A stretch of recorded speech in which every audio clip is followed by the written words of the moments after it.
একজন ছাত্রছাত্রীর সফলতা ও উন্নতির জন্যে 10টা গুরুত্বপূর্ণ গুণ, যেটা তার জীবনে উন্নতিতে তাকে সাহায্য করবে।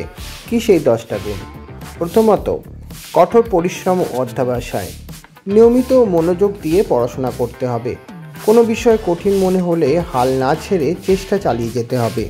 নির্দিষ্ট লক্ষ্য ঠিক করে তা অর্জনের জন্য পরিশ্রম করতে হবে। এটাই প্রথম গুণ।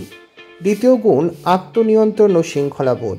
পড়াশোনার জন্য প্রতিদিন সময় নির্দিষ্ট বরাদ্দ করতে হবে।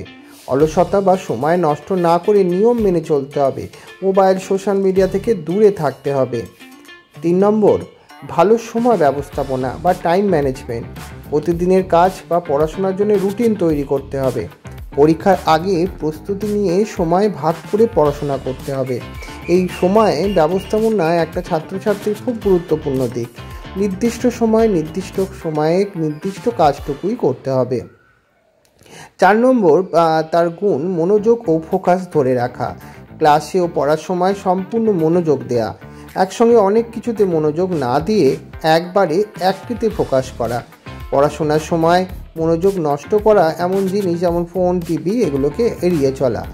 ও যখন পড়াশোনা সে করতে বসছে, ফোনটা সে অন্য ঘরে রেখে আসতে হবে তাকে। 5 নম্বর, কৌতূহল ও শেখার আগ্রহ। শুধু পরীক্ষার জন্য মুখস্থ না করা, বিষয়টি ভালোভাবে বোঝার চেষ্টা করা। নতুন নতুন জ্ঞান অর্জনে তাকে আগ্রহী হতে হবে। বিভিন্ন বই পড়া, অনলাইন রিসোর্স ব্যবহার করা এবং শিক্ষকদের প্রশ্ন করা, যাতে তার কৌতূহলটা ক্রমশ বাড়তে থাকে নতুন কিছু শেখার প্রতি। এদিকে ওকে যত্ন নিতে হবে।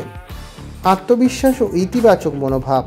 নিজের উপর বিশ্বাস রাখা এবং আমি পারবো, এই মনোভাবটা সবসময় নিজের মধ্যে বজায় রাখতে হবে। পরীক্ষায় বা কোনো কাজে ব্যর্থ হলে হতাশ না হয়ে ভুল থেকে তাকে শেখার চেষ্টা করতে হবে, যাতে পরবর্তী বছরে আর ওই ভুলটা সে না করে। 7 নম্বর, তার গুণ থাকা উচিত ভালো শ্রোতা বা প্রশ্ন করার দক্ষতা। ক্লাসে শিক্ষকদের কথা মনোযোগ দিয়ে শোনা। যে বিষয় বোঝা যাচ্ছে না সেটি শিক্ষকদের কাছে জিজ্ঞাসা করা, যাতে তার ওই যে ভুল বোঝা তার সেটা না হয়, সে সঠিক একটা জিনিস ভালো করে বুঝতে পারে। সেজন্য মনোযোগ দিয়ে শোনাটা একটা ক্লাসে কিন্তু খুব গুরুত্বপূর্ণ। শিক্ষক যেটা বলছেন সেটা যদি মনোযোগ দিয়ে শোনা যায়, সেখানে আমাদের অনেকটাই উপকার হয় ছাত্রছাত্রীদের। এছাড়া শারীরিক ও মানসিক স্বাস্থ্য সচেতনতা। ভালো ঘুম, স্বাস্থ্যকর খাবার গ্রহণ, যাতে মনোযোগ ঠিক থাকে সেদিকে তাকে নজর দিতে হবে। শারীরিক ব্যায়াম করা কিছু, যাতে মানসিক ও শারীরিকভাবে সে সুস্থ থাকতে পারে। একটু হাঁটা, সেটাও খুব ভালোভাবে দরকার। প্রত্যেক দিন কিন্তু একটু দরকার আছে, একটু হলেও দরকার আছে প্রত্যেক দিন। এছাড়া নৈতিকতা ও ভালো আচরণ, শিক্ষকদের সম্মান করা ও শৃঙ্খলাবদ্ধ আচরণ করা। বন্ধু বা সহপাঠীদের প্রতি সদয় হওয়া এবং সহযোগিতা করা। সততা বজায় রাখা সব সময়।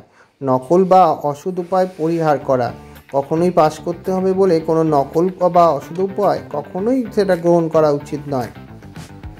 এছাড়া আত্ম উন্নতির ইচ্ছা ও লক্ষ্য নির্ধারণ। ভবিষ্যতের জন্য লক্ষ্য ঠিক করা, তা অর্জনে তাকে কাজ করা।